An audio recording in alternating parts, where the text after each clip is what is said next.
ये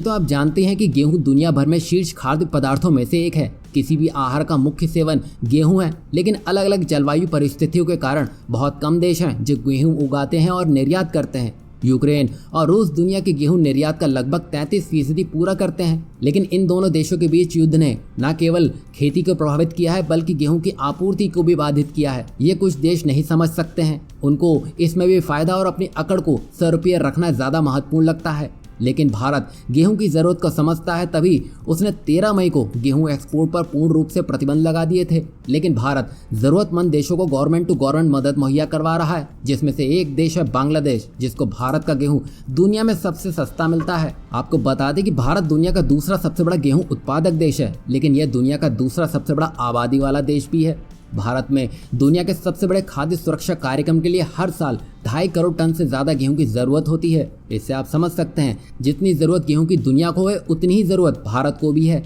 लेकिन अभी एक खबर ऐसी आ रही है जिसमें भारत को थोड़ा ध्यान देने की जरूरत है। दरअसल अभी भारत बांग्लादेश सीमा पर 6000 गेहूं से लदे हुए ट्रकों को रोक के रखा हुआ है, क्योंकि जैसे कि आप जानते हैं कि 13 मई को भारत ने गेहूं के एक्सपोर्ट पर रोक लगा दी थी, तो 14 मई को इन ट्रक्स को भारत बांग्लादेश बॉर्डर पर रोक लिया गया था।